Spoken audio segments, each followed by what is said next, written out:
দেখছেন এর পূর্বপুরুষের নাম কি? জ্যোতি। জ্যোতির পূর্বপুরুষের নাম কি? সাউন্ড বা শব্দ।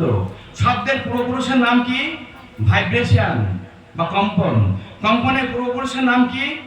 সেই অনাম স্তর। যখন তিনি শব্দায়িত হননি, শব্দ ছিল পরম পিতার বুকে, প্রকৃতির বুকে না, পরম পিতার বুকে। পরে শব্দ বিকৃত হয়ে প্রকৃতির মুখে এলো। আমরা কেউ ভাবলাম, আমরা শুধু এই জীবনটা নিয়ে ভাবলাম কি করে একটু স্বামীর কথা শুনবো, বা কি করে স্বামীকে একটু কথা শোনাবো। স্বামী ভাবলো কি করে বউকে একটু ব্যবহার করবো, কি করে দুটো বাচ্চা কাচ্চা হবে।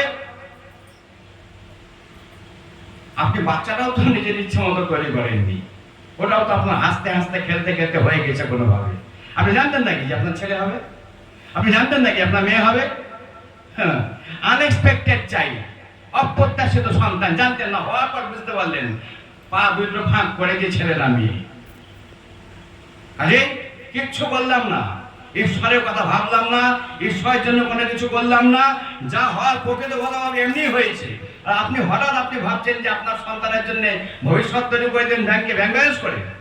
হয় কেঁচোরাও বিয়ে করছে, প্রজাপতিরাও বিয়ে করছে, ব্যাংকরাও বিয়ে করছে, তাদেরও সন্তান হয়, তাদেরও প্রজনন হচ্ছে।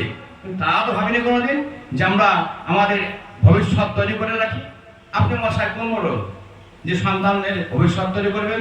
জেনে রাখবেন যে তার সৃষ্ট প্রত্যেকটা ব্যষ্টি সমষ্টি সব তার সৃষ্ট, আর তার মতো করে তার বিধানে তারা বিদ্ধৃত হতে থাকবে, তার বিধানেই তারা বড়লোক বা গরিব হতে থাকবে।